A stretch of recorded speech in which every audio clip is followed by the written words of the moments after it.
James Anderson and Stuart Broad. England bowling greats back to lead Test team into new era. England have a new MD of men's cricket, a new Test coach and captain, but veterans James Anderson and Stuart Broad remain to spearhead, yet again, their attack on home soil. Watch England vs New Zealand live on Sky Sports Cricket from 10 a.m. on Thursday. The more things change, the more they stay the same.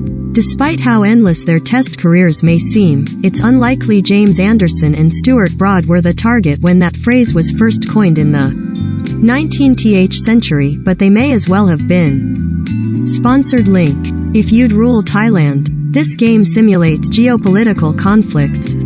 Conflict of Nations. Recommended by England start the 2022 summer with a new managing director of men's cricket, a new white ball head coach, a new leader of the Test team and a new captain for the longest format too, but conspicuous among Ben Stokes' charges for the first Test against New Zealand at Lord's on Thursday are Anderson and Broad, spearheading, yet again an England Test attack on home soil. Yosh Butler, Moeen Ali, Adil Rashid, Liam Livingstone part of Test revamp? Bairstow set to play first Test as England begin exciting new era. Live cricket on Sky Sports, get Sky Sports.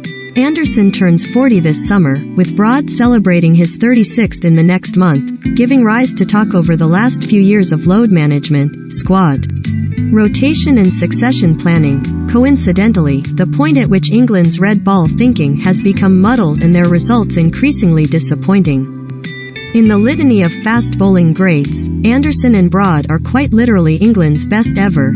Anderson's record 640 wickets placing him third all-time in the history of Test cricket, first among fast bowlers, and Broad's 537 good enough for sixth spot on the same list. Yet, it was only a matter of months ago both had legitimate cause for concern over their international futures, left to contemplate their cricketing mortality as they were axed from England's touring squad for the West Indies in March.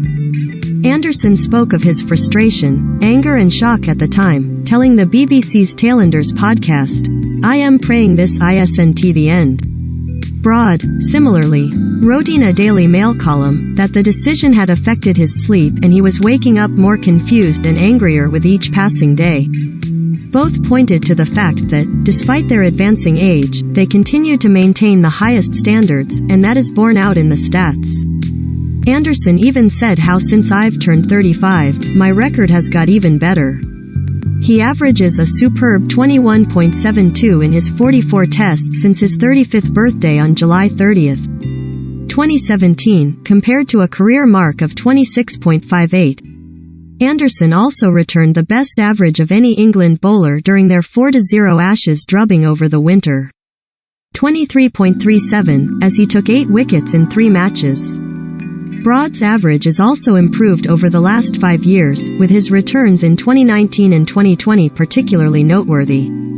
England's leading wicket-taker in the 2019 Ashes, 23 in 5 Tests at 26.65. Broad dismissed David Warner a staggering 7 out of 10 times as the Australia opener managed only 95 total runs across the series. A year later, when unceremoniously axed from the first Test of the summer against the West Indies, Broad used it as fuel for arguably his best year yet for England as he took 29 wickets at an astonishing average of 13.41 over the rest of the summer, earning himself a nod for BBC Sports Personality of the Year in the Yet, despite consistently continuing to produce the goods, over the last 3 years in particular the pair's playing time has been increasingly managed, or mismanaged as the case may be.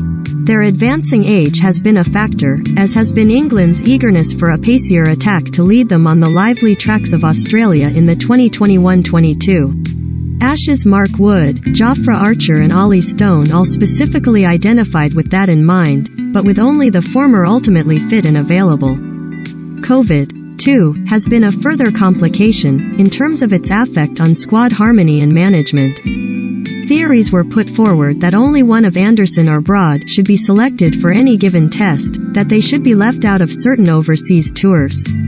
Where pitches were expected to be unresponsive, see West Indies 2022, and they should be held back for matches when conditions are most favorable for their skill sets. It resulted in England fielding a team with both Anderson and Broad only 5 times in each of the last 2 years, and 4 times in 2019, although that had Moretto due with Anderson suffering at the time from a recurring calf injury.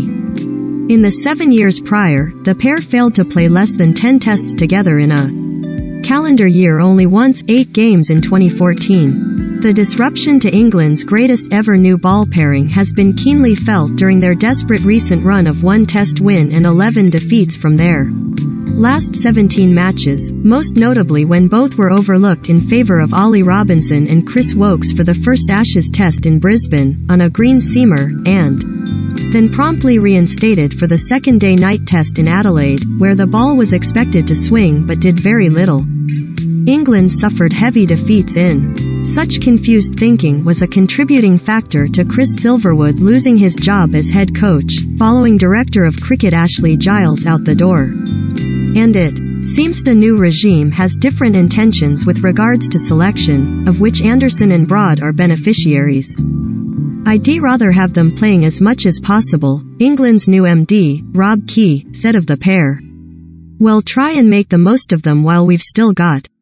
Stokes said similar upon their reintroduction to the test squad. The best chance to win test matches is by picking your 11 best players, and they are part of the best XI, so, yeah, it's pretty simple.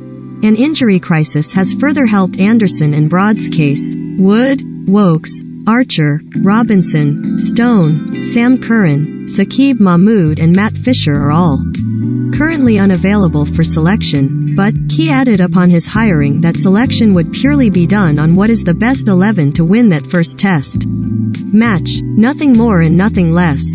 And, in English conditions, Anderson and Broad are unmatched. 402 of Anderson's wickets have come at home, including a staggering 23 of his 31 career 5-fers. Though much improved abroad over his 19-year international career, his average is still a notch above 30 compared to a lowly 24.20 in. Broad's stats are similar, with 341 wickets, at an average of 25.78, coming at home, including, famously, a career best of 8-15 in dismantling Australia at Trent Bridge in 2015 compared to 196 at 31.31 overseas. How long they'll continue to perform at the top level is anyone's guess, but there's certainly no talk of rest or rotation for either ahead of the first test against New Zealand at Lord's. And while Thursday certainly signals the start of another new era of English Test cricket, it is one with Anderson and Broad yet again firmly placed at the heart of it.